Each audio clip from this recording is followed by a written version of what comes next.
Comunismo. Esse é o assunto desse vídeo. Eu vou falar sobre o que é comunismo, o que não é comunismo e aquela pergunta que muitas pessoas fazem. O comunismo deu certo? Vamos começar me situando. Eu não sou comunista, o que significa que esse não é um vídeo de defesa do comunismo.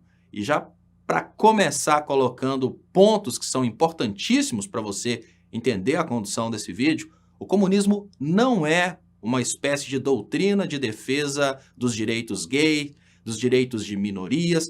Nunca houve uma teorização a respeito do fim das religiões ou qualquer tipo de agressão contra a família e os costumes familiares, como muitos falam aí a respeito do comunismo. O comunismo é uma teoria de política econômica e visa principalmente a ideia da distribuição de renda e da propriedade dos bens de produção. Ah, mas o Marx falou que a religião é o ópio do povo.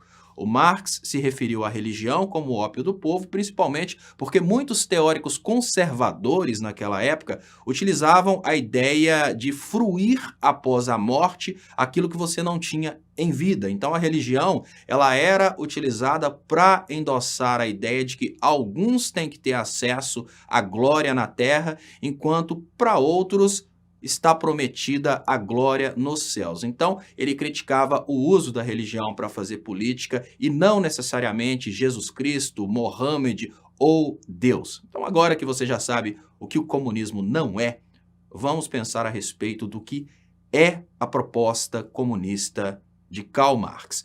A primeira coisa que a gente tem que fazer é situar Karl Marx no momento histórico.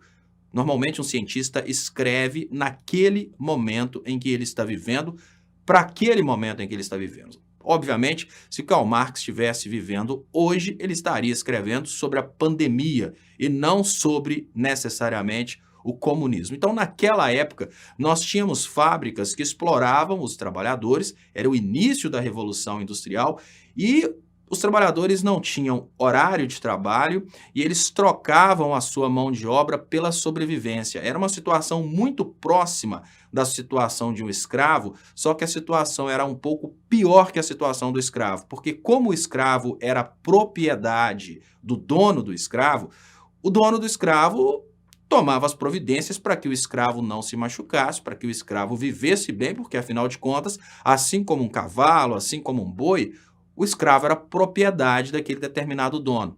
Quando os capitalistas emergentes perceberam que era muito mais fácil negociar a comida e negociar a moradia a troco da mão de obra sem garantir nenhum tipo de proteção, eles começaram o desenvolvimento industrial baseado na exploração da mão de obra e na alienação do trabalhador da sua realidade. Então, aquele trabalhador que antes ele trabalhava, por exemplo, produzindo sapatos e ia desde o início até o final da produção de um sapato, ele passou a simplesmente colocar um pino no sapato numa linha de produção. Então, ele perdeu aquela característica dele de artesão e passou a simplesmente produzir numa linha de produção. Mas não era só isso.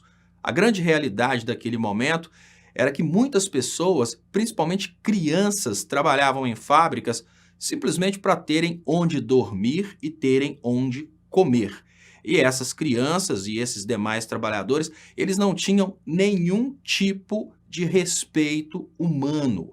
Era mais ou menos assim, 16 horas de jornada de trabalho, 8 horas para a pessoa fazer asepsia pessoal e também dormir um pouquinho. Depois voltavam para a jornada de trabalho. E o que era o salário da maioria dos trabalhadores nessa época? Normalmente o suficiente para as pessoas comerem. Muitas delas já dormiam nas fábricas exatamente para não terem que se deslocarem para os locais de trabalho.